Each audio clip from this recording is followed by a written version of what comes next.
আল্লাহ রাব্বুল আলামিন বলেন, হে বনি ইসরাইল জাতি, তোমরা শোনো, আমি তোমাদের উপর অসংখ্য রহমত নাজিল করেছি, অসংখ্য নিয়ামত নাজিল করেছি। এই নিয়ামতের কথাগুলি তোমরা স্মরণ করো, এই নিয়ামতের কথাগুলি তোমরা স্মরণ রাখো, যেই নিয়ামত আমি তোমাদের দান করে দিলাম। আল্লাহ তাআলা তাদের সমস্ত নিয়ামতের কথা স্মরণ করে দিয়ে বলেন, হে দুনিয়ার বনি ইসরাইল জাতি শোনো, এই পৃথিবীতে সমস্ত জাতির মধ্যে তোমাদের শ্রেষ্ঠত্বের জাতি পরিণত করে দিয়েছি। তোমরা হলে সমস্ত জাতির মধ্যে শ্রেষ্ঠ জাতি, তোমাদেরকে আমি শ্রেষ্ঠত্ব দান করেছি। হে বনি ইসরাইল জাতিরা, এরপরে তোমরা যদি নাফরমানি করো তাহলে ইহকালে তোমাদের জন্য আসমানি গজব অবধারিত। পবিত্র কুরআনুল কারীমের 2 নম্বর সূরা সূরাতুল বাকারার 48 নম্বর আয়াতে আল্লাহ তাআলা বলেন, واتقوا يوما لا تجزي نفس عن نفس شيئا ولا يقبل منها شفاعة ولا يؤخذ منها عدل ولا هم ينصرون। পড়েন আল্লাহু আকবার। আল্লাহ রাব্বুল আলামিন বলেন, হে দুনিয়ার মানুষেরা তোমরা শোনো, তোমরা ভয় করো না সেই দিনকে, যেদিন তোমাদের জন্য, হে দুনিয়ার মানুষ তোমরা ভয় করো সেই দিনকে, যেই দিন তোমাদের একত্রিত করা হবে। আখিরাতে হাসরের ময়দানে তোমাদের উত্তোলন করা হবে, উঠানো হবে। হাসরের ময়দানে উঠানোর পরে তোমাদের সুন্দর একটি সিস্টেম করা হবে। যেই দিন তোমাদের কিছু নেতাদেরকে আহ্বান করা হবে, তাদের শাফাতের জন্য ব্যবস্থা করা হবে, সিস্টেম করা হবে। তারা তোমাদের জন্য সুপারিশ করে করে জান্নাত পর্যন্ত পৌঁছায়া দিবে। জোরে বলেন সুবহানাল্লাহ।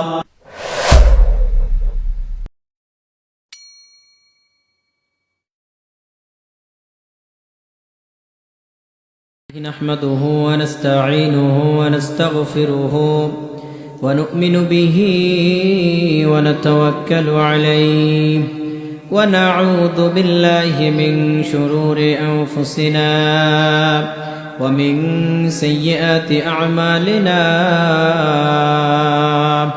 من يهده الله فلا مضل له ومن يضلل فلا هادي له ونشهد أن لا إله إلا الله وحده لا شريك له ونشهد أن سيدنا وشفيعنا وسندنا وطبيبنا وطبيب أرواحنا ومولانا محمدا عبده ورسوله الذي أرسله بالحق بشيرا ونذيرا وداعيا إلى الله بإذنه وسراجا وقمرا منيرا فقد قال الله تعالى في كلامه المجيد والفرقانه الحميد أعوذ بالله من الشيطان الرجيم। এবং ভক্তিপূর্ণ সালাম, আসসালামু আলাইকুম ওয়া রাহমাতুল্লাহি ওয়া বারাকাতুহু। সবাই কেমন আছেন? আল্লাহ পাক আমাদের সবাইকে ভালো রেখেছেন, ভালো রাখার পরে আবার তার জান্নাতের বাগানে বসার তৌফিক দিয়েছেন। আমরা আবার শুকরিয়া আদায় করে বলি আলহামদুলিল্লাহ। দরুদ পড়ছি রাসূলের প্রতি, সবাই বলি সাল্লাল্লাহু আলাইহি ওয়াসাল্লাম। সম্মানিত হাজিরিন, আমরা দুনিয়াতে এসেছি, একদিন এই দুনিয়া ছেড়ে আমাদের চলে যেতে হবে। কি বলেন, ঠিক কিনা? এই 2 দিনের দুনিয়া, অল্প সময়ের দুনিয়া, এই দুনিয়া চিরকাল থাকবে, কিন্তু আমাদের চলে যেতে হবে। এই জন্য আল্লাহ রাব্বুল আলামিন বলেন, পৃথিবীতে এমন কোনো মানুষ নাই এমন কোনো প্রাণী নাই। আল্লাহ রাব্বুল আলামিন বলেন, কুল্লু নাফসিন যায়িকাতুল মাউত। হে দুনিয়ার মানুষ, এই দুনিয়া ছেড়ে একদিন তোমাদের যেতে হবে ওই গহীন কবরে, যেই কবরে তোমার সাথী থাকবে না, বাতি থাকবে না, তোমাকে সাহায্য করার মতো কেউ থাকবে না, শুধুমাত্র কেবলমাত্র তোমাদের আল্লাহ ছাড়া তোমাদের পাশে আর কেউ থাকবে না। যেহেতু তোমাদের সাথী হবেন আল্লাহ, এই জন্য এই দুনিয়াতে যতদিন বেঁচে থাকতে হবে, দুনিয়াতে আল্লাহকে সাথী হিসেবেই মেনেই দুনিয়াতে বেঁচে থাকতে হবে, ঠিক কিনা বলেন? যদি আপনি দুনিয়াতে আল্লাহকে, রবকে সাথী মানতে না পারেন, আল্লাহর দল যদি অনুসরণ করতে না পারেন, আল্লাহকে যদি ভালো না বাসতে পারেন, এই দুনিয়া থেকে যাওয়ার পরে যখন কবরে আপনাকে রেখে আসা হবে, ওই কবরের ভিতরে কঠিন গহীন অন্ধকারে আপনাকে রাখার পরে বাতি নাই, সাথী নাই, শুধুমাত্র আপনার রব থাকবেন। যদি আপনার রবের সঙ্গে সম্পর্ক ভালো না হয়, ওই কবরে মুলকান নেকিরের কাছে সওয়াল জবাব আপনি কি দিবেন? যখন আপনাকে প্রশ্ন করা হবে রবকে, আপনি দুনিয়াতে শয়তানের পিছনে চলেছেন, দুনিয়ার মহব্বতে পড়েছেন, যখন আপনাকে প্রশ্ন করা হবে রবকে, আমরা কিন্তু উত্তর দিতে পারবো না। আমাদের বলা হবে নবীকে। আমরা যদি নবীর মহব্বতে থাকতে না পারি, নবীর ভালোবাসা যদি অন্তরের ভিতরে গাঁথতে না পারি, নবীর সুন্নাত যদি অন্তরের মধ্যে নিতে না পারি, তাহলে ওই নবীর নাম আমাদের জবান দিয়ে বের হবে না। সম্মানিত ভাইয়েরা, নবীদেরকে আল্লাহ তাআলা দুনিয়াতে পাঠিয়েছেন দুনিয়ার মানুষদের হেদায়েতের জন্য, পথ ভোলা মানুষদেরকে সঠিক দিশা দেখানোর জন্য, কোরআনের পথে মানুষদেরকে চলার জন্য। একটু লক্ষ্য করেন, দুনিয়াতে যারা কোরআনের পথে থেকেছে, কোরআনকে যারা ভালোবেসেছে, কোরআনকে যারা মহব্বত করেছে, যারা নিজের জীবনকে কোরআন দিয়ে চালাইছে, এই দুনিয়াতে পরকালে ইহকালে আল্লাহ তাআলা দুইটা জায়গায় ওই বান্দার জন্য সফলতা রেখেছে। কথা বলেন ঠিক কিনা? এখন আমরা অনেকেই মনে করি যে আমরা নবীর জামানার লোক। যদি আমরা মনে করি আমরা শেষ জামানার নবীর লোক, শেষ জামানার নবীর উম্মাত, আমাদের নবী মুহাম্মাদুর রাসূলুল্লাহ, আমরা বলি সাল্লাল্লাহু আলাইহি ওয়াসাল্লাম, এই শেষ জামানার নবী, আখেরি নবী, কিয়ামতের দিন আমাদের জন্য সুপারিশ করে জান্নাতে নিয়ে যাবে, আর কোনো আমল করার দরকার নাই। যদি আমরা এমনটা মনে করি, আমি একজন পীরের মুরিদ হয়েছি, আমার ওই পীর বাবা কিয়ামতের দিন শাফাআত করে আমাকে জান্নাতে নিয়ে যাবে, এমনটা যদি মনে করি, তাহলে আমাদের চলে যেতে হবে পূর্বের জামানায়, যেই জামানায় অসংখ্য নবী রাসূল আল্লাহ তাআলা পৃথিবীতে পাঠিয়েছিলেন। সেই জামানার দিকে যদি আমরা যাই, তাহলে দেখতে পাবো ওই জামানায় অসংখ্য নবী পাঠানোর পরেও আল্লাহ তাআলা তাদের উপরে গজব নাজিল করেছে। আপনার যদি আমল না থাকে, আপনার ভিতরে যদি ভালোবাসার মহব্বত না থাকে, তাহলে যতই নবীর ওয়ারিস হন, যতই পীর বাবার ওয়ারিস হন, পীরের সঙ্গে যতই খলিফা হিসেবে থাকেন, ওই পীর আপনার জন্য শাফাআত করতে পারবে না যতক্ষণ পর্যন্ত রাসূলের মহব্বত আপনার ভিতরে না থাকবে। কথা বলেন ঠিক কিনা? সম্মানিত ভাইয়েরা, বনি ইসরায়েল গোত্র ছিল। এই বনি ইসরায়েল গোত্রের ভিতরে অসংখ্য নবী রাসূল আল্লাহ তাআলা পাঠিয়েছেন। বনি ইসরায়েল গোত্রের লোকেরা তারা চিন্তা করত, আমাদের জামানায় অসংখ্য নবী আল্লাহ তাআলা পাঠিয়েছেন, সুতরাং যেহেতু নবী আমাদের জামানায় অসংখ্য নবী পাঠিয়েছেন, এই জন্য আমরা যদি দুনিয়ার মহব্বতে থাকি, অবশ্যই আমরা জান্নাতবাসী হয়ে যাব। এমনটা চিন্তা তারা করত। এই প্রেক্ষিতে আল্লাহ রাব্বুল আলামিন সতর্কবাণী হিসেবে তাদের বলেছেন, সতর্কবাণী করে তাদেরকে জানিয়ে দিয়েছেন, বলে দিয়েছেন, হে বনি ইসরাইল জাতি, তোমাদের উপরে অসংখ্য রহমত নাজিল করেছি, তোমাদের উপরে অসংখ্য বরকত নাজিল করেছি, এরপরেও তোমাদের উপর কিন্তু আসমানি গজব আসবে। পবিত্র কুরআনুল কারীমের 2 নম্বর সূরা সূরাতুল বাকারার 47 নম্বর আয়াতে আল্লাহ তাআলা বলেন, ইয়া বানি ইসরাঈল আযকুরু নি'মাতিয়াল্লাতী আন'আমতু আলাইকুম ওয়া আন্নী ফাদ্দালতুকুম আলাল আলামিন। পড়েন আল্লাহু আকবার। আল্লাহ রাব্বুল আলামিন বলেন, হে বনি ইসরাইল জাতি, তোমরা শোনো, আমি তোমাদের উপর অসংখ্য রহমত নাজিল করেছি, অসংখ্য নিয়ামত নাজিল করেছি। এই নিয়ামতের কথাগুলি তোমরা স্মরণ করো, এই নিয়ামতের কথাগুলি তোমরা স্মরণ রাখো, যেই নিয়ামত আমি তোমাদের দান করে দিলাম। আল্লাহ তাআলা তাদের সমস্ত নিয়ামতের কথা স্মরণ করে দিয়ে বলেন, হে দুনিয়ার বনি ইসরাইল জাতি শোনো, এই পৃথিবীতে সমস্ত জাতির মধ্যে তোমাদের শ্রেষ্ঠত্বের জাতি পরিণত করে দিয়েছি।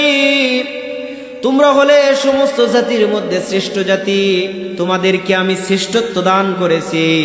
হে বনি ইসরাইল জাতিরা, এরপরে তোমরা যদি নাফরমানি করো, তাহলে ইহকালে তোমাদের জন্য আসমানি গজব অবধারিত। পবিত্র কুরআনুল কারীমের 2 নম্বর সূরা সূরাতুল বাকারার 48 নম্বর আয়াতে আল্লাহ তাআলা বলেন, واتقوا يوما لا تجزي نفس عن نفس شيئا ولا يقبل منها شفاعة ولا يؤخذ منها عدل ولا هم ينصرون। পড়েন আল্লাহু আকবার। আল্লাহ রাব্বুল আলামিন বলেন, হে দুনিয়ার মানুষেরা, তোমরা শোনো, তোমরা ভয় করো না সেই দিনকে, যেদিন তোমাদের জন্য, হে দুনিয়ার মানুষ, তোমরা ভয় করো সেই দিনকে, যেই দিন তোমাদের একত্রিত করা হবে। আখিরাতে হাসরের ময়দানে তোমাদের উত্তোলন করা হবে, উঠানো হবে। হাসরের ময়দানে উঠানোর পরে তোমাদের সুন্দর একটি সিস্টেম করা হবে। যেই দিন তোমাদের কিছু নেতাদেরকে আহ্বান করা হবে, তাদের শাফাতের জন্য ব্যবস্থা করা হবে, সিস্টেম করা হবে। তারা তোমাদের জন্য সুপারিশ করে করে জান্নাত পর্যন্ত পৌঁছায়া দিবে। জোরে বলেন সুবহানাল্লাহ। তোমরা কে কেমন আমল করো, সুপারিশ তাদের জন্যই গ্রহণযোগ্য। যারা সুপারিশ পাবে, ওই বান্দারাই সুপারিশ পাবে। সুপারিশ পাওয়ার জন্য গ্রহণযোগ্যতা অর্জন করবে যারা, ওই বান্দারা দুনিয়াতে একদম নিখুঁত আমল যারা করবে, খাঁটি আমল যারা করবে, খাঁটি ইমানদার যারা হবে, শুধুমাত্র ওই বান্দারাই শাফাতের অন্তর্ভুক্ত হবে। জোরে বলেন সুবহানাল্লাহ। খাঁটি ইমানদার কেমন হবে? ইমানের ভিতরে কোনো খাত থাকা যাবে না, শিরক থাকা যাবে না, বিদআত থাকা যাবে না, ইমানের ভিতরে কোনো নাফরমানি থাকা যাবে না, ইমানের ভিতরে কোনো শিরকিয়াতের আমল থাকা যাবে না। একদম নিখুঁত আমলধার ব্যক্তিরাই কিয়ামতের দিন শাফাত করে জান্নাত পর্যন্ত পৌঁছায়া যাবে। সুবহানাল্লাহ। আল্লাহ তাআলা বলেন, শোনো, কিয়ামতের দিন তোমাদের কিছু বিনিময় গ্রহণ করা হবে না, যার জন্য কোনো সাহায্যকারী তোমাদের লাভ করতে পারবে না। তোমরা যদি দুনিয়াতে আল্লাহর নৈকট্যকারী বান্দা হতে না পারো, হে দুনিয়ার মানুষ তোমরা শোনো, যদি আল্লাহর নৈকট্যকারী বান্দাদের অন্তর্ভুক্ত না হও, কিয়ামতের দিন তোমরা কিন্তু কোনো সাহায্যকারী কাউকে খুঁজে পাবে না। আমরা কবরেও কাউকে সাহায্যকারী পাবো না, আখিরাতেও কাউকে সাহায্যকারী পাবো না। এখন চিন্তা করেন তো, তাহলে আমাদের কি অবস্থা হবে? আল্লাহ তাআলা 2টা দলের কথা বলেছেন। এই 2 দল ব্যক্তি কখনো সাহায্যকারী খুঁজে পাবে না। একটা হলো কাফের, আর একটা হলো মুনাফিক। কাফেরেরা সাহায্যকারী পাবে না, মুনাফিকরা সাহায্যকারী পাবে না। কাফের সে তো কাফেরই, আর মুনাফিক যারা তারা কিন্তু মুসলমানদের ভিতরে মুনাফিক হয়। মুসলমানদের ভিতরে মুনাফিক, মুনাফিক কিন্তু কাফেরের ভিতরে নাই। কথা বুঝতে পেরেছেন? মুনাফিকটা আমার আপনার ভিতরেই হবে। আমাদের মধ্য থেকে যে মুনাফিক বের হবে, এই মুনাফিক শাফাআত পাবে না, কোনো সুপারিশকারী পাবে না, সাহায্যকারীও পাবে না। তাহলে চিন্তা করেন মুনাফিক কত বড় কঠিন একজন ব্যক্তি। আব্দুল্লাহ ইবনে উবাইয়ের নাম শুনেছি আমরা। এই আব্দুল্লাহ ইবনে উবাই খুব ভালো মানের একজন ব্যক্তি ছিলেন, অথচ ব্যক্তিকে আমরা মুনাফিক বলি। তার কারণ হলো এই আব্দুল্লাহ ইবনে উবাইকে যখন আল্লাহর রাসূল সাল্লাল্লাহু আলাইহি ওয়াসাল্লাম কোনো একটা আমলের কথা বলতেন, ওই আমলটা কিন্তু তিনি সঙ্গে সঙ্গে পালন করতেন, সঙ্গে সঙ্গে আদায় করতেন। আব্দুল্লাহ ইবনে উবাই শুধুমাত্র একটা আমল মানে না, আল্লাহ রসুলের সঙ্গে মুনাফিকি করেছেন। জিহাদের ময়দান থেকে ফিরে এসেছে আব্দুল্লাহ ইবনে উবাই, তিনি আল্লাহ রসুলের সঙ্গেও থাকতেন, কাফেরদের সঙ্গেও থাকতেন। শুধুমাত্র একটা আমল করার কারণে সে মুনাফিক হয়েছে, যার কারণে সে জাহান্নামী, কোনো সাহায্যকারী খুঁজে পাবে না। কিন্তু আমরা দুনিয়ার মধ্যে আমাদের জীবদ্দশায় আমরা কত মুনাফিকি করি, কত আল্লাহর সঙ্গে নাফরমানি করি, কত রসুলের সঙ্গে কতবার যে ধোঁকাবাজি করেছি। এখন চিন্তা করেন আমরা কয় নাম্বারের মুনাফিক। সম্মানিত ভাইরা,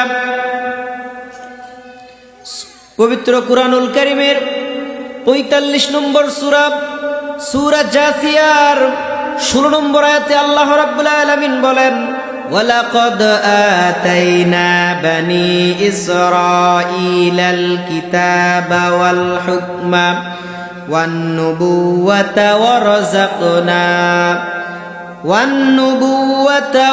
ওয়ারযাকনাহুম মিনাত তাইয়্যিবাতি ওয়া ফাদ্দালনাহুম আলাল আলামিন। পড়েন আল্লাহু আকবার।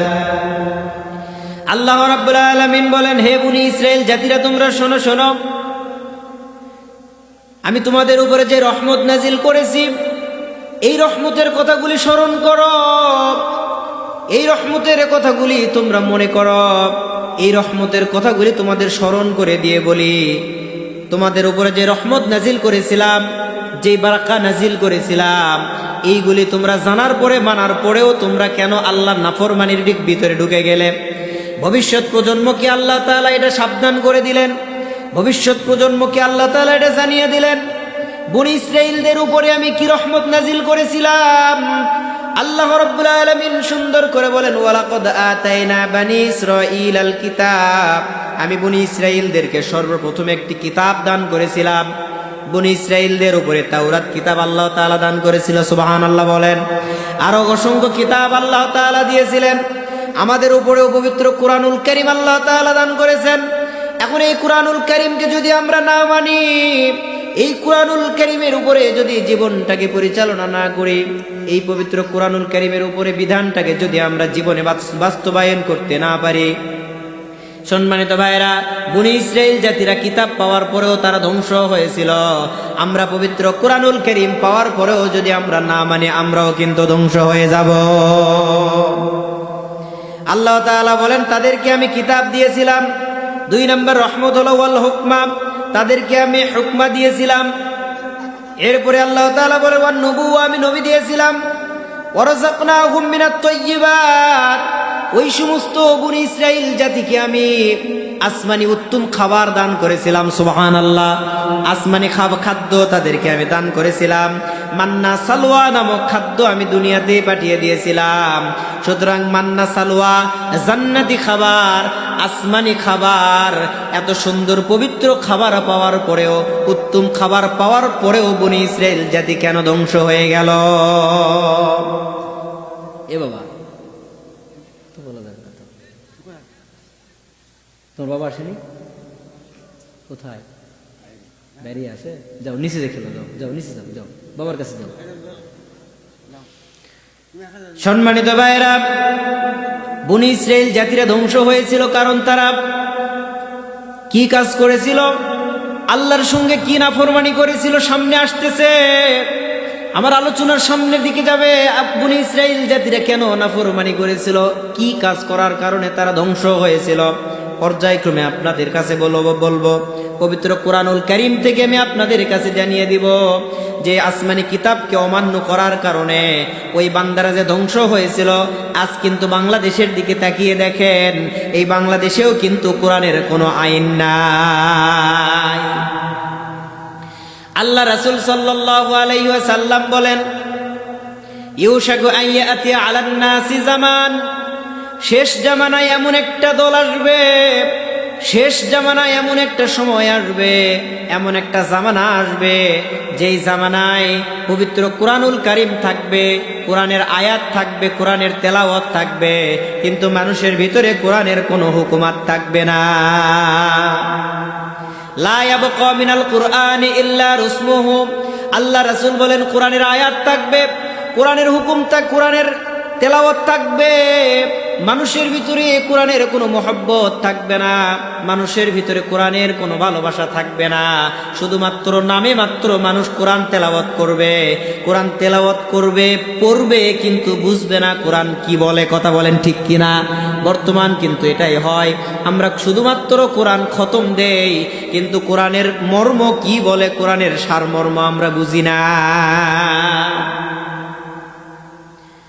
এরপরে আল্লাহ রাসূল সাল্লাল্লাহু আলাইহি ওয়াসাল্লাম বলেন, আল্লাহ রাসূল সাল্লাল্লাহু আলাইহি সাল্লাম বলেন এমন একটা জামানা আসবে, এমন একটা সময় আসবে যেই সময় ইসলাম থাকবে কিন্তু ইসলামের কোনো হুকুমাত থাকবে না, শুধুমাত্র নামে মাত্র ইসলাম থাকবে, মানুষের অন্তরের মধ্যে ইসলাম থাকবে কিন্তু ইসলামের কোনো হুকুমাত থাকবে না। ইসলাম মানুষ মনে করবে আমরা ইমানদার, আমরা ইসলাম ধর্ম, আমাদের ধর্মটা ইসলাম, কিন্তু প্রকৃতভাবে ইসলাম ধর্ম যে কতটা একটা কঠিন একটা ধর্ম, এটা যদি আমরা বাস্তবে মনে করতাম তাহলে আজকে ইসলাম ধর্ম নিয়ে আমরা নাড়ানাড়ি করতাম না, ইসলাম ধর্ম নিয়ে আমরা টানাটানি করতাম না। শুধুমাত্র নামে ইসলাম, কিন্তু কাজে আমাদের কারো ভিতরে ইসলামের কোনো হুকুমাত নাই। সম্মানিত ভাইরা, বনী ইসরাইলদের উপরে আল্লাহ তাআলা 10টা রহমত নাজিল করেছিলেন। আমি কোরআন থেকে কোট করেছি, অসংখ্য জায়গায় আরো রহমত নাজিল করেছেন। 1 নম্বর রহমত তাদের কিতাব দিয়েছিলেন, 2 নম্বরের রহমত তাদের হিকমত দান করেছিলেন, 3 নম্বর রহমত তাদের আসমানি খাবার, উত্তম খাবার মান্না সালওয়া আল্লাহ তাআলা দান করেছিলেন। সুবহানাল্লাহ বলেন। এরপরে 4 নম্বর রহমত হলো ফিরাউনের কবল থেকে তাদেরকে আল্লাহ তাআলা নাজাত দিয়েছিলেন। এরপরে আল্লাহ তাআলা 12টি রাস্তা বের করে দিয়েছিলেন বনী ইসরাইল জাতির জন্য। সেই সময়ে সমকালীন জামানায় বনী ইসরাইল জাতিকে আল্লাহ তাআলা সব থেকে শ্রেষ্ঠ জাতি হিসেবে পরিণত করে দিয়েছিলেন। সুবহানাল্লাহ বলেন। এরপরে আল্লাহ রাব্বুল আলামিন বলেন 6 নম্বরের রহমত তাদের জন্য আমি দান করেছিলাম, পাথর ফেটে ঝর্ণা দ্বারা তাদের জন্য বের হয়েছিল। আল্লাহু আকবার। পাথর ফেটে তাদের জন্য ঝর্ণা বের করে দিয়েছিলেন। এরপরে আল্লাহ তাআলা বলেন সুমিষ্ট পানির ব্যবস্থা করেছিলাম। বনী ইসরাইলের জন্য অসংখ্য নবী আমি পাঠিয়েছিলাম, যাতে করে বনী ইসরাইল জাতিরা আমার হুকুমাতগুলি সঠিকভাবে আদায় করে, আমার রহমতগুলি সঠিকভাবে আদায় করে, আর দিনের পথে চলে, আমার হুকুমতগুলি মেনে আমার ওই বান্দাগুলি যেন জান্নাত পর্যন্ত পৌঁছায়া যায়। আল্লাহ তাআলা বনী ইসরাইলদের রাষ্ট্র ক্ষমতা দান করেছিলেন। এটা এমন একটা দিন তোমাদের জন্য হবে, ওই দিন কেউ কারো জন্য কোনো কাজ করবে, কেউ কাউকে সাহায্য করবে, এইরকম কোনো সুযোগ থাকবে না। আল্লাহ তাআলা বলেন শুধুমাত্র কেবলমাত্র একমাত্র ফয়সালা যিনি দিবেন ওই আল্লাহ, তিনি আমাদের ফয়সালা দান করে দিবেন। যতক্ষণ পর্যন্ত তিনি হুকুম না দিবেন ততক্ষণ পর্যন্ত পৃথিবীতে কোনো মানুষ, ততক্ষণ পর্যন্ত আখিরাতে কোনো মানুষ আল্লাহর কাছে সুপারিশ করা বা কোনো বান্দাকে সাহায্য করার মতো অনুমতি পর্যন্ত পাবে না। সম্মানিত ভাইয়ের একটু গুরুত্ব দিয়ে শুনি, হাসরের ময়দান যখন কায়েম হয়ে যাবে, এই সময়ে সমস্ত মানুষ হাসরের ময়দানের দিকে দৌড়াইতে থাকবে, ইয়া নাফসি ইয়া নাফসি ইয়া নাফসি বলে ডাকতে থাকবে। আর এই সময়ে শুধুমাত্র একজন মানুষই, আমার আপনার নবী মুহাম্মদুর রাসূলুল্লাহ, সবাই বলি সাল্লাল্লাহু আলাইহি ওয়াসাল্লাম, এই নবী ছাড়া পৃথিবীতে আর কোনো মানুষ নাই বা আর কোনো নবী আসে নাই যেই মানুষ আখিরাতে আল্লাহর পায়ে কুদরতি পায়ে সিজদায় দিয়ে ইয়া হাবলি উম্মতি ইয়া হাবলি উম্মতি বলে কাঁদতে থাকবে। শুধুমাত্র আমাদের নবী ইয়া হাবলি উম্মতি বলে কাঁদতে থাকবে। আল্লাহ রাব্বুল আলামিন হাসরের ময়দান কায়েম করে দিবেন। এদিকে জাহান্নাম হাবলিম মাজিদ হাবলিম মাজিদ হাম্মিম মাজিদ হাম্মিম মাজিদ এমন আওয়াজ করে জাহান্নাম যখন হাসরের ময়দানের দিকে দৌড়ায় আসবেন, সমস্ত উম্মতেরা আমরা পেরেশান হয়ে যাব, আমরা সমস্ত পেরেশান হয়ে যাব, আমরা উম্মতেরা ইয়া নাফসি করতে থাকব। এদিকে জাহান্নামের গর্জন শুনে সমস্ত হাসরবাসী অস্থির পেরেশান হয়ে যাবে। সম্মানিত ভাইরা, জাহান্নাম ডাক দিয়ে বলবেন, আল্লাহ আপনি বলেছিলেন জাহান্নাম আজকে আমার খিদা নিবারণ করবেন। হাসরের ময়দান কায়েম হয়েছে, আপনি বলেছেন ক্ষুধা নিবারণ করবেন, আজকে আমার ক্ষুধা নিবারণ করে দেন। আল্লাহ তাআলা বলবেন, জাহান্নাম একটু অপেক্ষা কর, তোর আমি ক্ষুধা নিবারণ করব বিচারের কাজ ফয়সালা করার পরে। জাহান্নাম কিছুতেই কিছু শুনবে না, জাহান্নাম শুধু হাসরের দিকে দৌড়াইতে থাকবে। আল্লাহ তাআলা ফেরেশতাদেরকে বলবেন, ও ফেরেশতারা, তোমরা ৭০,০০০ শিকল জাহান্নামের পিছনে লাগাইয়া দাও। ৭০,০০০ শিকল লাগিয়ে জাহান্নামকে পিছন দিকে টানতে থাকো। ৭০,০০০ শিকল লাগিয়ে জাহান্নামকে পিছন দিকে টানতে থাকবে।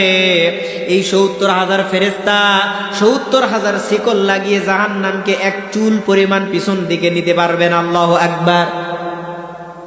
সম্মানিত ভাইরা, জাহান্নাম শুধু হাম্মিম মাজিদ হাম্মিম মাজিদ এমন আওয়াজ করে হাসরের দিকে দৌড়াইতে থাকবে। ফেরেশতা জিবরাইল আলাইহিস সালাম আল্লাহর কাছে গিয়ে বলবেন, আল্লাহ গো, জাহান্নামকে তো আমরা কন্ট্রোল করতে পারি না, জাহান্নামকে আমরা কন্ট্রোলে আনতে পারি না। ও আল্লাহ, জাহান্নামকে আটকানোর ব্যবস্থা আপনি নিজের হাতে ব্যবস্থা করেন, আমাদের কোনো ক্ষমতা নাই। আল্লাহ তাআলা বলবেন, ঠিক আছে, তোমরা ছেড়ে দাও, জাহান্নামকে আসতে দাও। জাহান্নাম আসবে, আল্লাহর কুদরতি হাতের মধ্য থেকে এক পেয়ালা পানি বের করবেন, এক মুষ্টি পানি বের করে এক মুষ্টি পানি জাহান্নামের উপরে নিক্ষেপ করে দিবেন। আর জাহান্নামের উপরে এক পেয়ালা পানি নিক্ষেপ করে দেওয়ার সঙ্গে সঙ্গে জাহান্নাম ৭০,০০০ মাইল পিছন দিকে দৌড়াইতে থাকবে। আল্লাহু আকবার। ফেরেশতা জিবরাইল ডাক দিয়ে বলবেন, আল্লাহ, এটা কি কারিশমা আপনি দেখালেন, আপনার কি কুদরত দেখালেন? আমরা ৭০,০০০ ফেরেশতা ৭০,০০০ শিকল লাগিয়ে জাহান্নামকে পিছন দিকে টানতে পারলাম না, আর আপনি এক মুষ্টি পানি জাহান্নামের উপরে নিক্ষেপ করে দিলেন, জাহান্নাম পিছন দিকে দৌড়ায় পালাইলো। আল্লাহ জানতে চাই, এটা কোন পানি? এটা কি আবে হায়াতের পানি? এটা কি হাউজে কাউসারের পানি নাকি এটা জমজম কূপের পানি? আল্লাহ জানতে চাই। আল্লাহ রাব্বুল আলামিন বললেন, ও ফেরেশতারা শোনো, এটা কোনো আবে হায়াতের পানি নয়, এটা কোনো জমজম কূপের পানি নয়, এটা কোনো কূপের পানি নয়, এটা হলো আমার সেই পানি যেই পানি আমি আমার কুদরতি হাতের মধ্যে রেখে দিয়েছি। সুবহানাল্লাহ। জিবরাইল আলাইহিস সালাম বললেন, আল্লাহ, এটা কোন পানি জানতে চাই, কিসের পানি আপনি রেখে দিয়েছেন? আল্লাহ তাআলা বলবেন, ও ফেরেশতারা শোনো, আমার ওই সমস্ত গুনাহগার উম্মতেরা যারা দুনিয়াতে সারাদিন কাজ করার পরে, সারাদিন রিকশা চালানোর পরে, সারাদিন তারা শ্রমিকের কাজ করার পরে, আমার ওই সমস্ত বান্দারা রাতের বেলা আরামের বিছানা ছেড়ে তাহাজ্জুদের নামাজ পড়ে নিজের পাপের জন্য, নিজের গুনাহ মাফ করার জন্য আমার কাছে তাওবা করে চোখের পানি ফেলেছে। আমি আল্লাহ তাআলা আমার ওই সমস্ত তাওবাকারীর বান্দার চোখের পানি বিফলে দেই নাই, তার চোখের পানি আমি আমার কুদরতি হাতের মধ্যে রেখেছি। আর আজকে জাহান্নামটা আমি তাদের পানি দিয়েই পিছন দিকে হটালাম। তাহলে আমাদের তাহাজ্জুদের নামাজের মূল্য অনেক বেশি, ঠিক কিনা? তাহাজ্জুদের নামাজ আমাদের পড়তে হবে, এর পাশাপাশি আমাদের তাওবা করতে হবে, আল্লাহর কাছে বেশির থেকে বেশি আমাদের ইস্তেগফার করতে হবে। যে যত বেশি ইস্তিগফার পড়বে আল্লাহ তাআলা তার ইস্তিগফার তত কবুল করবে। সম্মানিত ভাইয়েরা, এখন আমরা তাহাজ্জুদের নামাজ পড়ি, 5 ওয়াক্ত নামাজের তো ধারে কাছে যাই না, ঠিক কিনা? 5 ওয়াক্ত নামাজের মুসল্লি একেবারেই কম। এত ভারী একটা কাজ যে নামাজের মুসল্লি তো পাওয়াই যায় না, সব করে কিন্তু নামাজের ধারে কাছে আসে না, নামাজ পড়ে না, ঠিক কিনা? তাহলে ভাইরা আমার, বনী ইসরাইল জাতি ধ্বংসের কারণ হলো তারা নবীকে অস্বীকার করত, তারা কিতাবের অমান্য করত, এবং তারা আল্লাহর যেই সমস্ত নিয়ামতগুলি তারা অস্বীকার করতে শুরু করলো। সম্মানিত ভাইয়েরা, একটু লক্ষ্য দিয়ে শুনতে হবে। হযরতে মূসা আলাইহিস সালাম এমন একটা সময়, তিনি এমন একজন নবী ছিলেন, হযরতে মূসা আলাইহিস সালাম তিনি এমন রাগীদ একজন নবী ছিলেন, সাহসী একজন নবী ছিলেন। হযরতে মূসা আলাইহিস সালাম তিনি এমন শক্তিশালী একজন নবী ছিলেন। হযরতে মূসা আলাইহিস সালাম একজনকে একটা থাপড় মেরেছিলেন, একটা চপেটাঘাত করার সঙ্গে সঙ্গে বান্দাটি দুনিয়া থেকে একেবারে আউট হয়ে গিয়েছে। আল্লাহু আকবার! এত বড় শক্তিশালী একজন নবী ছিলেন হযরতে মূসা আলাইহিস সালাম। এই ব্যক্তিকে হত্যা করার পরে ফেরাউনের কাছে খবর চলে গেল মূসা মানুষ হত্যা করেছে। এখন আপনারা বলেন, মানুষ হত্যাকারীর বিচার আছে না নাই? একটু আওয়াজ করে বলেন, মানুষ হত্যাকারীর বিচার আছে না নাই? যারা মানুষ হত্যা করবে তাদের বিচার হবে। হযরতে মূসা আলাইহিস সালাম মানুষ হত্যা করেছে, যার কারণে তার বিচার হবে, ফেরাউন তার বিচার করবে। কিন্তু ফেরাউনের মতো 90 ফেরাউন যারা মানুষ হত্যা করে, এখন আপনারা বলেন এই সমস্ত 90 ফেরাউনদের বিচার হওয়ার দরকার আছে না নাই? বাংলাদেশে একজন আল্লাহর কুতুব ছিল, একজন আল্লাহর কুতুব ছিল। সে তাহাজ্জুদ পড়তো, কোরআন তেলাওয়াত করতো, তাসবিহ তেলাওয়াত করতো, অসংখ্য ইবাদত করতো, এর পাশাপাশি মানুষও হত্যা করত। নাম আমি নাই বললাম, নাম বললে অনেকে সহজে বুঝবেন, নাম আমি নাই নিলাম। কিন্তু এই আল্লাহর বান্দি তিনি প্রত্যেক দিন রাতে তাহাজ্জুদ পড়তো, এবং তাহাজ্জুদে এক রাকাত 2 রাকাত পড়তো না, অসংখ্য রাকাত তাহাজ্জুদে নামাজ পড়তো, তাসবিহ তেলাওয়াত করতো, কোরআন তেলাওয়াত করতো। আবার মানুষের বুকের উপরে পাড়া দিয়ে সে মানুষকে গুলি করে হত্যা করতো। কথা বলেন ঠিক কিনা? সম্মানিত ভাইয়েরা, যারা মানুষ হত্যা করবে আল্লাহ তাআলা তাদের বিচার এই দুনিয়াতে করবে, যার প্রমাণটা হলো বনী ইসরাইল জাতি। কথা কোন ঠিক কিনা? সম্মানিত ভাইয়েরা, হযরতে মূসা আলাইহিস সালাম যখন মানুষ হত্যা করলেন, ফেরাউনের কাছে খবর চলে গেল মূসা মানুষ হত্যা করেছে। ফেরাউন মূসাকে ধরার জন্য ফেরাউন সৈন্যবাহিনী পাঠালেন, মূসাকে তোমরা যেখান থেকে পারো মূসাকে আটকাও, গ্রেফতার করো। আল্লাহ তাআলা বললেন, মূসা তুমি এখান থেকে পালাও। মূসা সেখান থেকে চলে গেলেন। সম্মানিত ভাইরা, মাদাইন নামক একটি শহরে মূসা আলাইহিস সালাম চলে গেলেন। হযরতে মূসা আলাইহিস সালাম সেখানে গেলেন, আত্মগোপন করলেন। আর এখান থেকে কিন্তু আমরা আত্মগোপন করার কিছু সিস্টেমটা পাই। কারণ কোন জালিম যখন কোন নিষ্পাপ মানুষদের উপরে নির্যাতন করে, নিষ্পাপ মানুষদের উপরে নির্যাতন করার কারণে তার ওই জালিমের হাত থেকে রক্ষা পাওয়ার জন্য আমাদের আত্মগোপন করা জায়েজ আছে, এটা ইসলাম বুঝাইয়া দেয়। সুবহানাল্লাহ। আর একটা দৃষ্টান্ত দিলে আপনারা বুঝতে পারবেন। আসহাবে কাহফের ঘটনা আপনারা অনেকেই জানেন। ঘটনা আমি টানার উদ্দেশ্য নয়, শুধুমাত্র মূল টপিকটা বোঝানোর জন্য আমি বলছি। আসহাবে কাহফের যেই ব্যক্তিগুলি তারা গুহার ভিতরে অবস্থান করেছিলেন, রোম সম্রাট ছিল দাকিয়ানুস, জালিম একজন বাদশা ছিল। এই জালিম বাদশা যখন মুসলমানদের উপরে, আল্লাহর নৈকট্যকারী বান্দাদের উপরে নির্যাতন শুরু করেছিল, তার হাত থেকে, নির্যাতনের হাত থেকে বাঁচার জন্য এই আসহাবে কাহফের কিছু সদস্যরা তারা সেখান থেকে পলায়ন করে আসহাবে কাহফ গুহার ভিতরে তারা অবস্থান করেছিল, আত্মগোপন করেছিল। এখান থেকে আমরা আরো একটা প্রমাণ পেলাম, জালিমের হাত থেকে বাঁচতে গেলে আত্মগোপন করা জায়েজ আছে। সম্মানিত ভাইরা, আল্লাহ রাব্বুল আলামিন সূরা বাকারার 255 নম্বর আয়াতের মধ্যে বলেন, আমি ঘটনা টানার দিকে যাব না, ঘটনা বলার উদ্দেশ্য নয়, ঘটনার দিকে যাব না, আমি মূল টপিকের দিকে আলোচনা করব। সূরা বাকারার 255 নম্বর আয়াত আপনারা সবাই জানেন, আমাদের সচরাচর সবারই কিন্তু মুখস্থ। এটা হলো আয়াতুল কুরসি। এই আয়াতুল কুরসির মধ্যে আল্লাহ তাআলা বলেন, ও দুনিয়ার মানুষ তোমরা শুনো, মান যাল্লাযী ইয়াশফাউ ইনদাহু ইল্লা বিইذনি। কিয়ামতের দিন এমন কোন সত্তা নাই, কিয়ামতের দিন এমন কোন শক্তি নাই, হাসরের ময়দানে আল্লাহর উপর কেউ সুপারিশ করতে পারে। আল্লাহ রাব্বুল আলামিন পবিত্র কুরআনুল কারীমের 35 নম্বর সূরা ফাতিরের 18 নম্বর আয়াতের মধ্যে বলেন, ওয়ালা তাজিরু ওয়াজিরাতু বিজরা উখরা। আল্লাহ তাআলা বলেন, কোন বোঝা বহনকারী অন্যের বোঝা বহন করতে গিয়ে উঠবে না। কোন মানুষ দুনিয়াতে একজন মানুষের দোষ আরেকজন মানুষ নিয়ে উঠবে বলেন।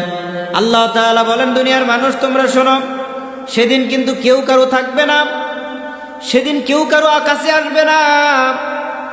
ওই যে আমি আপনাদেরকে বলতেছিলাম, হাসরের ময়দানে জাহান্নামকে আল্লাহ তাআলা কুদরতি পানি দিয়ে নিভাইয়া দিলেন, আর এদিকে আমার আপনার নবী বিশ্বনবী মুহাম্মদুর রাসূলুল্লাহ সাল্লাল্লাহু আলাইহি ওয়াসাল্লাম তিনি কিন্তু সিজদায় পড়ে ইয়া হাবলি উম্মতি ইয়া হাবলি উম্মতি বলে কাঁদতেছে। সুবহানাল্লাহ। আল্লাহ তাআলা বলেন, হে হাবিব আপনি মাথা উঠান, আপনি আজকে কেন কাঁদেন? জিবরাইল আলাইহিস সালাম আল্লাহ রাসূলকে বললেন, নবী গো আপনার মাথাটা উঠায় নেন, আপনার মাথা উঠান, আজকে আপনার কাদার দিন নয়। আল্লাহ তাআলা বলেছেন মাথা উঠানোর জন্য আপনার মাথা আজকে উঠাইতে হবে। আপনি কেন সিজদায় পড়ে কান্নাকাটি করেন? দুনিয়াতে আপনি অসংখ্যবার কেঁদেছেন, দুনিয়াতে আপনি এতিম অবস্থায় দুনিয়াতে আপনাকে পাঠানো হয়েছে, আপনি রক্তাক্ত হয়েছেন, আপনি মার খেয়েছেন। ও নবী আজকে আপনি কাঁদবেন না, আজকে আপনার কাদার দিন নয়। ও নবী আপনি মাথা উঠান, আপনার কি আবদার কি আরজি আপনি বলেন। আমার নবী বলেন, মাথা উঠানোর পরে আমার নবী বলেন, আমি এতক্ষণ সিজদায় পড়েছিলাম, আর এই ফাঁকে আমার নবীরা জাহান্নামের মধ্যে গেল নাকি? আল্লাহু আকবার। আমরা জাহান্নামে গেলাম নাকি? আমাদের নবী সিজদায় খোঁজ নিয়েছেন। সিজদা থেকে মাথা উঠানোর পরে জিবরাইল আমিন আলাইহিস সালামকে বলেন, জিবরাইল ও জিবরাইল বলো তো আমার উম্মতেরা জাহান্নামের মধ্যে গেল নাকি? জিবরাইল আমিন আলাইহিস সালাম বললেন, নবী গো আপনার একটা উম্মত এখন পর্যন্ত জাহান্নামে যায় নাই। আপনাকে আল্লাহ তাআলা পারমিশন দিয়েছে, অনুমতি দিয়েছে, আপনার যেই উম্মতকে পছন্দ আপনি তার সুপারিশ করে জান্নাতে নিয়ে যান। জোরে বলেন সুবহানাল্লাহ। সম্মানিত ভাইরা, আল্লাহ তাআলা বনি ইসরাইল জাতিকে এই কথাগুলি বুঝাইতেছেন, ও বনি ইসরাইল জাতিরা শোনো, এমন একটা সময় তোমাদের আসবে যেদিন তোমরা কিন্তু নিজেরা রেহাই পাবে না। তোমাদেরকে কিন্তু আমি ফেরাউনের কবল থেকে রেহাই দিয়েছি, নাজাত দিয়েছি, ফেরাউনের কবল থেকে তোমাদের মুক্তি দিয়েছি। আল্লাহ তাআলা বলেন, ও নবী মূসা আপনার উম্মতদেরকে আপনি নিয়ে এখান থেকে পলায়ন করেন, আপনার উম্মতদেরকে নিয়ে আপনি এখান থেকে চলে যান। হযরতে মূসা আলাইহিস সালাম তার উম্মতদেরকে নিয়ে যখন চলে গেলেন, নীল নদের সামনে যখন পৌঁছেছেন, আমি লম্বা ঘটনা, কোমন একটা ঘটনা সবার জানা, আমি বেশি বলবো না, শুধুমাত্র মনে করে দেওয়ার জন্য বলতেছি। আমাদের শিক্ষা যেটা সেটা আমি আপনাদের কাছে তুলে ধরতেছি। যেই মাত্র হযরতে মূসা আলাইহিস সালাম তার উম্মতদেরকে নিয়ে নীল নদের পাশে দাঁড়িয়েছেন, পিছনে ফেরাউন বাহিনী, সামনে নীল নদ। মূসা আলাইহিস সালামের সৈন্য বাহিনীরা, তার উম্মতেরা বলতেছেন, আল্লাহর নবী মূসা আমাদের মৃত্যু কিন্তু নিশ্চিত। সামনে হলো নীল নদ আর পিছনে ফেরাউন বাহিনী। আমরা পিছন দিকে যদি চলে যাই তাহলে আমাদের ফেরাউন বাহিনী ধ্বংস করে ফেলবে, মেরে ফেলবে। সামনের দিকে যদি অগ্রসর হই নীল নদের মধ্যে ডুবে মরব। ও ফিরাউন, আল্লাহ ও মূসা আল্লাহর নবী আপনি কি আমাদের মৃত্যুর মুখে পতিত করে দিলেন নাকি? আল্লাহর নবী মূসা বললেন, ও আমার উম্মতেরা শোনো, তোমরা ধৈর্য হারা হয়ো না, তোমরা আমার রবের উপরে বিশ্বাস রাখো, এখানে আল্লাহ তাআলা আমাদের নাজাত দান করে দিবে। জোরে বলেন সুবহানাল্লাহ। আল্লাহ তাআলা বললেন, মূসা তুই বিপদের সময় ধৈর্য ধারণ করেছিস। পয়েন্টটা মনে রাখবেন, এক, বিপদের সময় ধৈর্য ধারণ করেছিস। দুই নম্বরে আল্লাহ তাআলা বলেন, মুসা বিপদের সময় তুই আমার রবকে ভুলিস নাই, বিপদের সময় আমাকে ভুলে যাস নাই, বিপদের সময় তুই আমাকে ছেড়ে যাস নাই, বিপদের সময় আমাকে স্মরণ করেছিস, আমার সাহায্য চেয়েছিস। সুতরাং এই তিনটা কারণে আজকে আমি তোকে নাজাত দিয়ে দিলাম। কয়টা কারণ? একটা ধৈর্য, দুই নাম্বার হলো কি আল্লাহকে স্মরণ, আর তিন নাম্বার হলো কি আল্লাহর সাহায্য। তাহলে এই তিনটা কাজ যদি আমরা সচরাচর করতে পারি, আল্লাহ তাআলা আসমান থেকে আমাদের সাহায্য করবে। সুবহানাল্লাহ বলেন। তাহলে আমরা তিনটা আমল করতে পারবো তো ইনশাল্লাহ। বিপদে তো মাঝে মাঝে পড়ি আমরা, কি বলেন?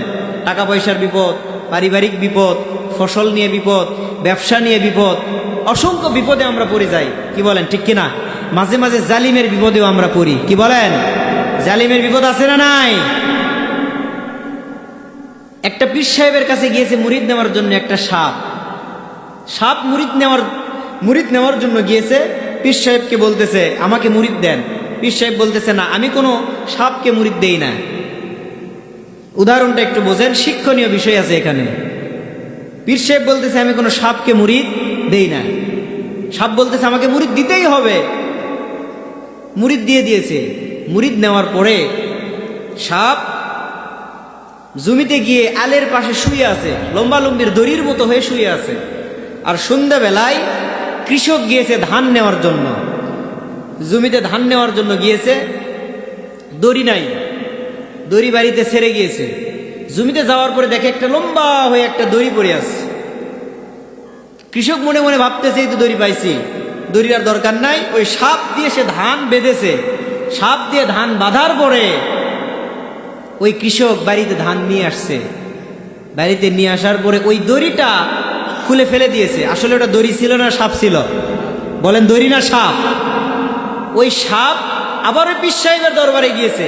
যাওয়ার পরে বলতেছে, পীর সাহেব আপনি আমাকে এমন মুরিদ দিলেন, আমাকে এমন জেকের শিখালেন, আপনার জেকের করতে করতে আমি তো ঘাড় আমার মটকে গিয়েছে। পীর সাহেব বলতেছে কারণ কি? বলে আপনি আমাকে এমন তদবির শিখালেন, আপনি বলেছেন আমি যদি আপনার কাছে মুরিদ নেই তাহলে আমি কাউকে সবল মারতে পারবো না। বলেন, কি মারতে পারবো না? সবল মারতে পারবো না।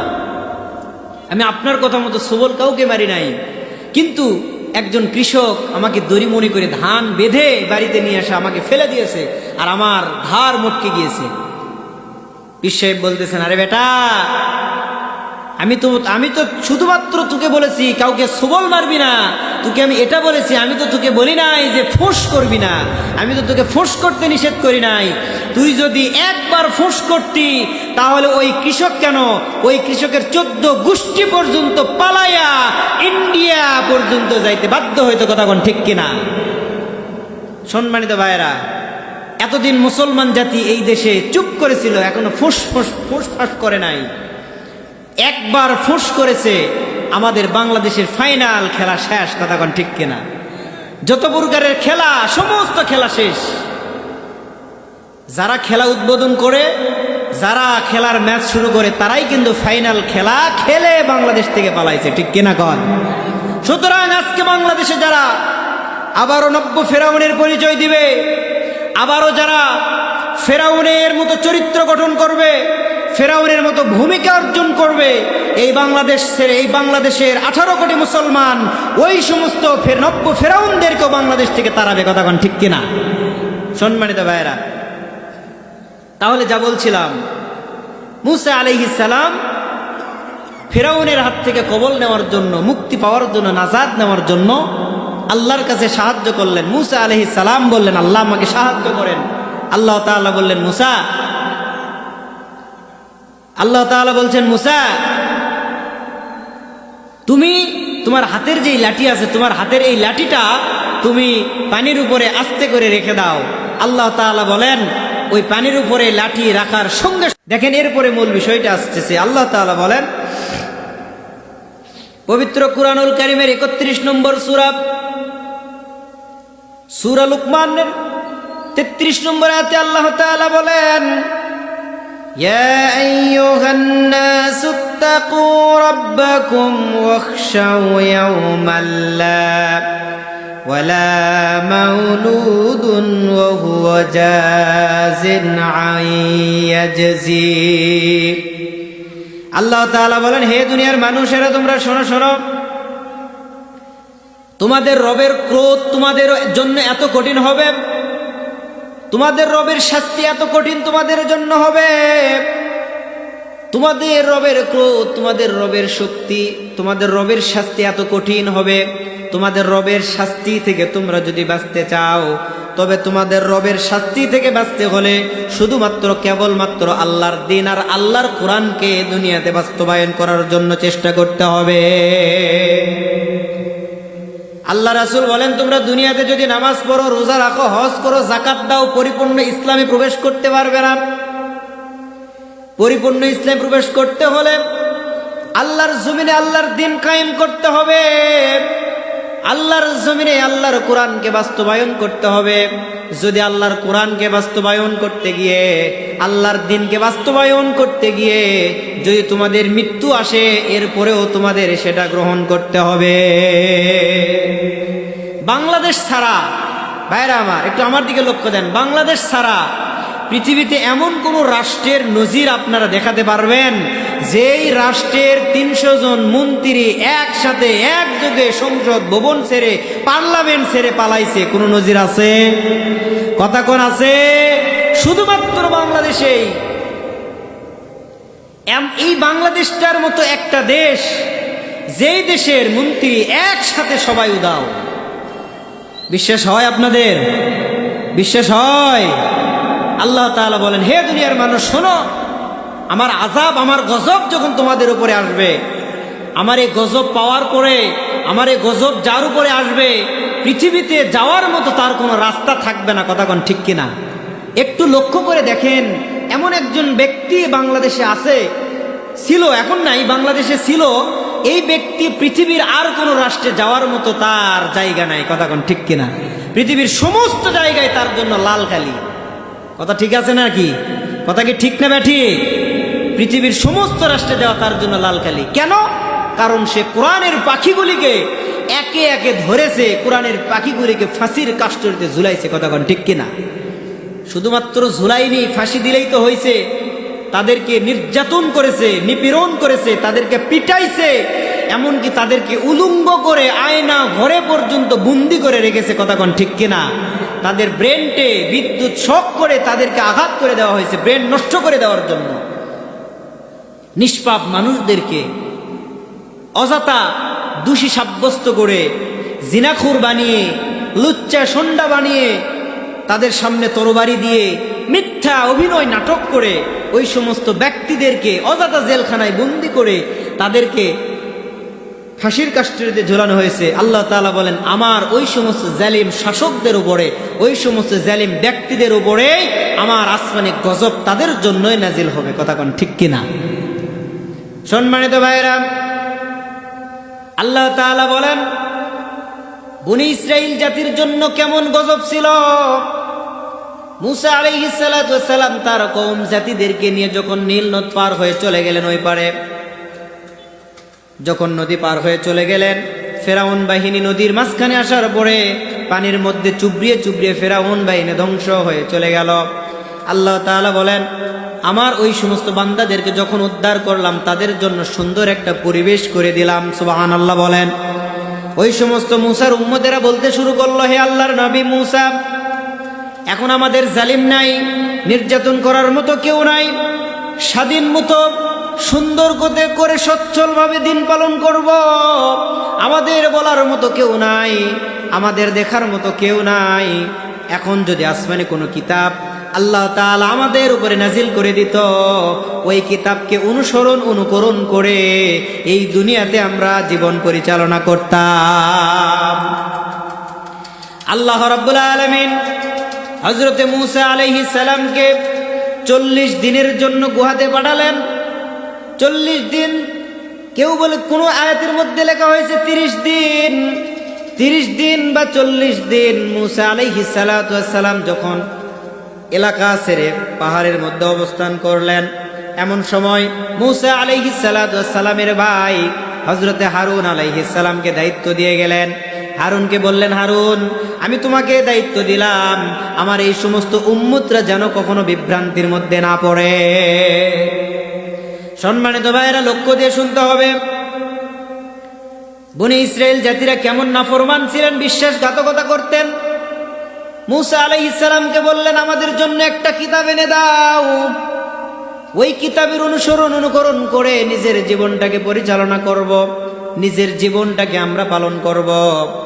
যদি একটা কিতাব পাই, ওই কিতাবের বিধান আমরা বাস্তবায়ন করব, কিতাবের বিধানটাকে আমরা কায়েম করে ফেলবো। সুবহানাল্লাহ বলেন। এখন আমি আপনাদেরকে যদি বলি, আপনারা কে কে চান এই পৃথিবীর জমিনে আল্লাহর কোরআন বাস্তবায়িত হোক? এখন আপনার যারা আছেন সবাই কিন্তু দুই হাত তুলে বলবেন, আমরা কোরআন চাই, কোরআন চাই। কথা কোন ঠিক কিনা? আপনার সবাই কিন্তু কোরআন চাইবেন। এখন যদি বলেন ইসলাম রাষ্ট্র কায়েম হোক, ইসলামী রাষ্ট্র কায়েম হোক, এটা সবাই চাইবেন। এখন যদি আপনাদেরকে বলা হয় আল্লাহর জমিনে কোরআন বাস্তবায়ন করার জন্য জান দিতে হবে, মাল দিতে হবে, এখন আপনারা চিন্তা করবেন জান দিতে পারবো, মাল দিতে পারবো না। আবার কেউ বলবেন মাল দিতে পারবো, জান দিতে পারবো না। সবে মাত্র নতুন বিয়ে করেছি, আমরা জান দিতে পারবো না। সবে নতুন বিয়ে করেছি, সন্তান সন্ততি হয় নাই, ব্যবসা বাণিজ্য শুরু করেছি, জান দেওয়া যাবে না। কথা কোন ঠিক কিনা? এমন মানুষও কিন্তু দুনিয়াতে আছে ভাই। আপনারা বলবেন কিতাব চাই, কিতাব চাই, আল্লাহর কোরআন আইন পাশ করুক, আল্লাহর কোরআন চাই, কোরআন চাই, এটা চাইবেন। কিন্তু বাস্তবিকভাবে কোরআনের আইন পাশ করতে হলে জীবন দিতে হবে, মাল দিতে হবে।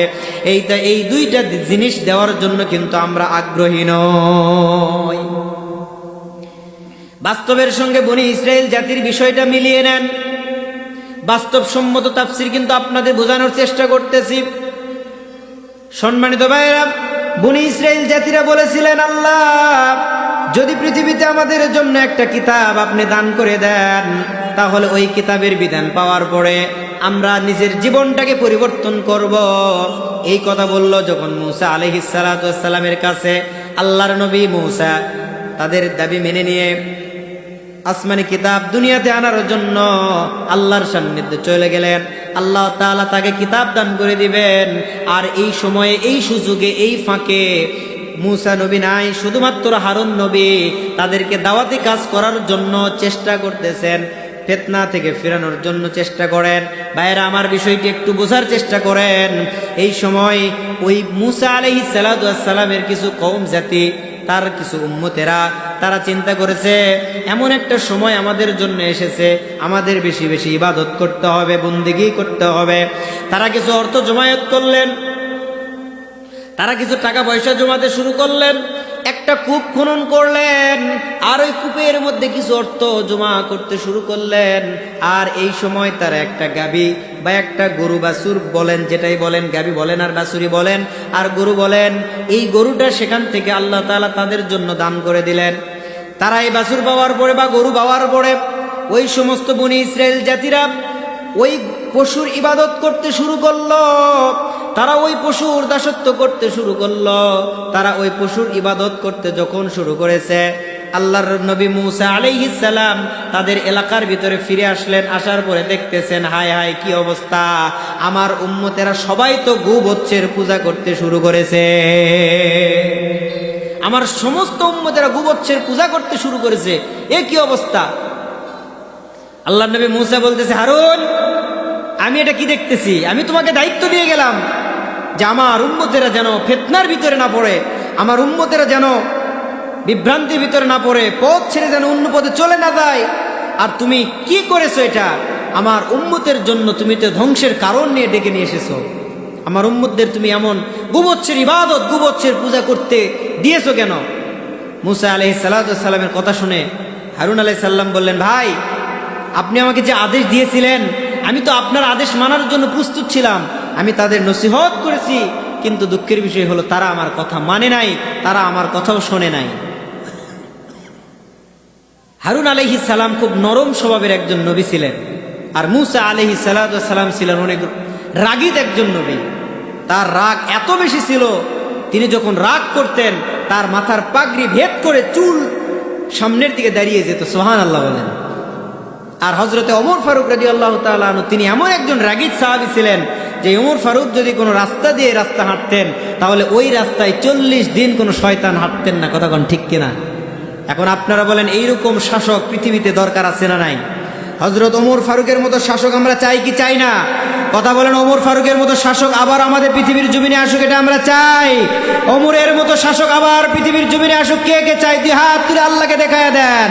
লিল্লাহে তাকবীর, লিল্লাহে তাকবীর।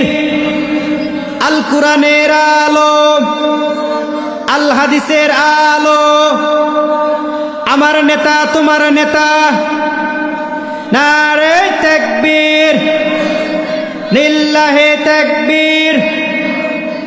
দ্বিতীয় বক্তার আগমন, দ্বিতীয় বক্তার আগমন কাতোয়ালিবাসীর পক্ষ থেকে নিজামুদ্দিন সাহেবের আগমন, নারে তাকবীর, লিল্লাহে তাকবীর।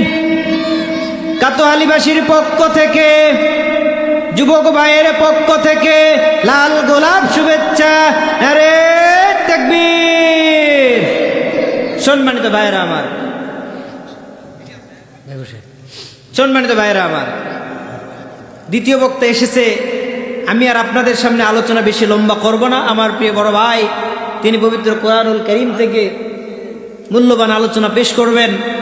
আমি আপনাদের কাছে যে বিষয়গুলি বোঝানোর চেষ্টা করতেছিলাম, আল্লাহ তাআলা বলেন যে এই পৃথিবীতে তোমরা যদি শুধুমাত্র কেবলমাত্র আল্লাহর নৈকট্য অর্জন করতে চাও, আল্লাহর কাছ থেকে সাহায্য পেতে চাও, আল্লাহর কাছ থেকে যদি হাসরের ময়দান সুপারিশ পেতে চাও, তাহলে এই দুনিয়াতে তোমাদের মানতে হবে আল্লাহর কোরআন। কথা কোন ঠিক কিনা? আসমানি কিতাব মানতে হবে, আল্লাহর হুকুমাত মানতে হবে। আসমানি হুকুমাত যদি মানো, তাহলে আল্লাহর রিজিক, উত্তম রিজিক, উত্তম বারাকা আল্লাহ তাআলা যেমন মান্না সালওয়া দিলে, মান্না সালওয়া দিয়ে বনি ইসরাইল জাতিকে আল্লাহ তাআলা সাহায্য করেছিলেন। আল্লাহ রাব্বুল আলামিন, হে দুনিয়ার মানুষেরা, তোমাদের কেউ সাহায্য করবে, বলেন সুবহানাল্লাহ। সম্মানিত ভাইয়েরা আমার, আমি আর আপনাদের সামনে আলোচনা লম্বা করব না। যেটুকু কোরআন হাদিস থেকে আলোচনা করেছি, আমি সঠিক আলোচনা করার চেষ্টা করেছি। এই সঠিক আলোচনা বুঝে সঠিকটা গ্রহণ করে আর ভুলটা পরিত্যাগ করে আল্লাহ তাআলা আমাদের যেন সঠিকটা আমল করার তৌফিক দান করে, বলেন আল্লাহুম্মা আমিন। সর্বপ্রথমে আল্লাহ তাআলার কাছে ক্ষমা চাচ্ছি, আল্লাহ তাআলা ভুলটাকে যেন ক্ষমার দৃষ্টিতে দেখেন এবং সঠিকটাকে গ্রহণ করেন, বলেন আমিন। এর সাথে সাথে আপনাদের কাছ থেকে ক্ষমা চাচ্ছি, যদি ভুল হয়ে থাকে, কথার ভিতরে কেউ যদি কষ্ট পেয়ে থাকেন, কেউ যদি রাগ করে থাকেন, কেউ যদি কারো মনে যদি আঘাত লেগে থাকে, দয়া করে মাফ করবেন। আমি ক্ষমা প্রার্থী, আপনাদের কাছে ক্ষমা চাচ্ছি এবং দোয়া চাচ্ছি। আমাকে সবাই মাফ করবেন এবং দোয়া করবেন। আর আজকের আলোচনা বুঝে আমাকে, আপনাদের সবাইকে আল্লাহ তাআলা যেন সঠিকটা আমল করার তৌফিক দান করেন, বলেন আল্লাহুম্মা আমিন। ওয়া আখির দাওয়ানা আনিল হামদুলিল্লাহি রাব্বিল আলামিন। আসসালামু আলাইকুম ওয়া রাহমাতুল্লাহি ওয়া বারাকাতুহু।